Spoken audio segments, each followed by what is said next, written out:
नमस्कार, मैं हूं रविंद्र जैन और आप देखना शुरू कर चुके हैं सबकी खबर। दिगंबर जैन आचार्य विराग सागर जी महाराज की आज तड़के अचानक समाधि हो गई है और इस खबर के बाद पूरे देश भर में जैन समाज में शोक की लहर है। मैं आपको बता दूं कि 2024 एक ऐसा वर्ष है जब दिगंबर जैन आचार्य विद्यासागर जी महाराज की समाधि हुई और अब आचार्य विराग सागर जी महाराज भी हमारे बीच नहीं रहे हैं।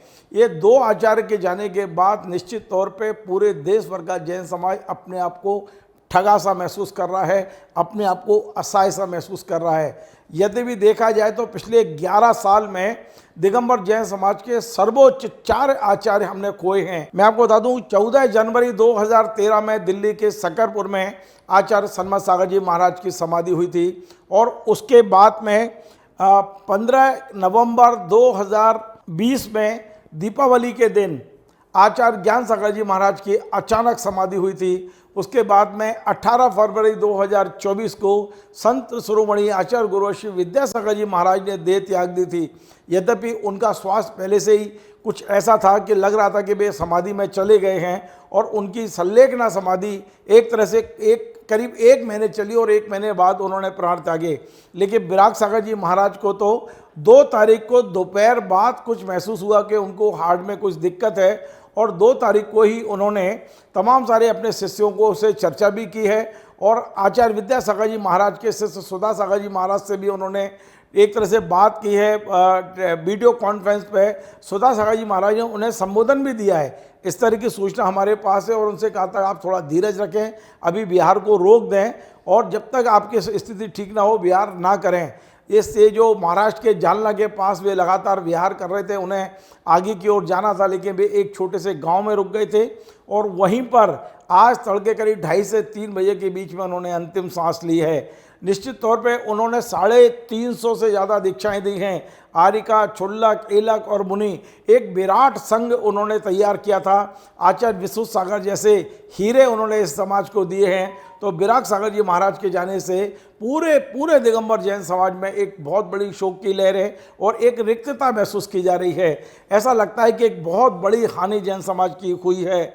आज जैसे ही ये समाचार भोपाल पहुंचा तो मध्य प्रदेश विधानसभा के स्पीकर नरेंद्र सिंह तोमर ने विधानसभा की कार्रवाई को रोककर गणाचार्य आचार्य विराग सागर जी महाराज को श्रद्धांजलि दी।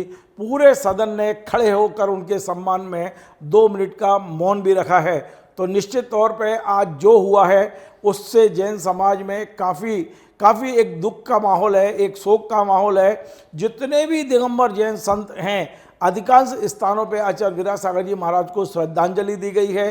उनका जो योगदान है समाज को उसे याद किया गया है और खासकर स्वयं मुनि श्री सुधा सागर जी महाराज का आज का जो उद्बोधन था वो पूरा विराग सागर जी महाराज को समर्पित था। सुधा सागर जी महाराज ने ये जरूर महसूस किया है कि मैं विहार कर रहा हूँ, आहार कर रहा हूँ, मैं सब कुछ कर रहा हूँ, लेकिन मन नहीं मान रहा है क्योंकि जिस तरह 2 समाधियाँ हुई हैं आचार्य विद्यासागर जी महाराज की और आचार्य विराग सागर जी महाराज की, उसने हिला कर रख दिया पूरे समाजों को।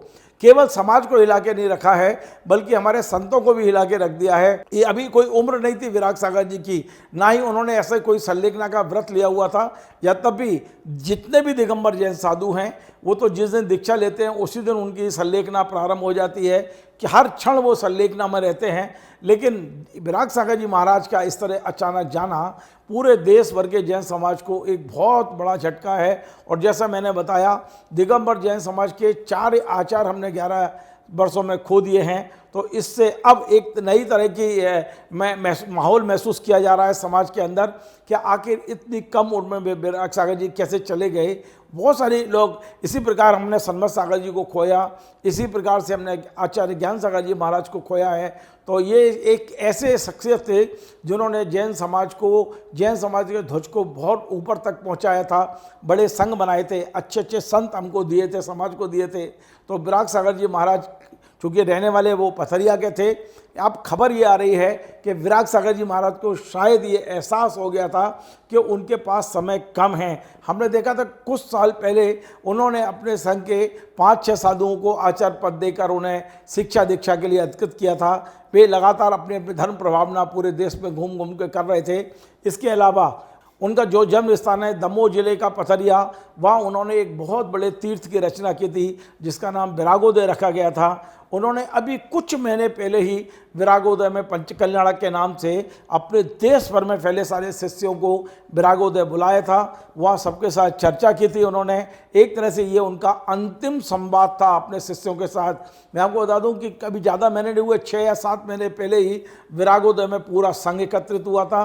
करीब 300 मुनि आर्यका एलक क्षुल्लक वहाँ आए थे और उनके साथ विराग सागर जी ने सारी जिम्मेदारियों का, जैसे ऐसे मानते हैं ना कि आचार्य पद भी एक तरह से वे अपने ऊपर भार मानते हैं, इसे भी एक तरह से वो अपने ऊपर, तो ये सारे पद छोड़ के विकल्प, जितने भी विकल्प हैं, जितनी जिम्मेदारियां, इनसे मुक्त होकर ही जैन साधु अपना शरीर त्यागता है। तो ऐसा लगता है कि विराग सागर जी भी अपनी तमाम सारी जिम्मेदारियों से मुक्त हो गए थे।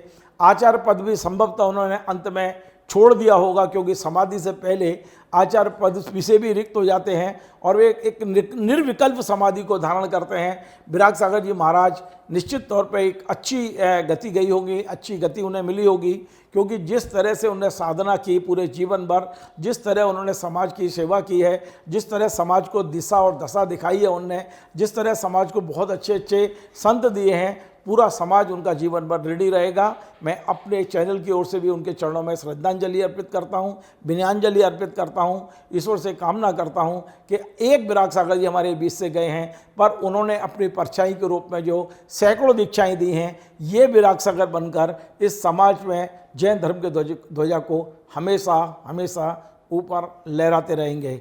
आपको हमारा ये कार्यक्रम पसंद आए, आप इसे शेयर करें, लाइक करें, कमेंट करें और आपसे बार बार निवेदन है हमारे इस चैनल को सब्सक्राइब अवश्य करें। धन्यवाद।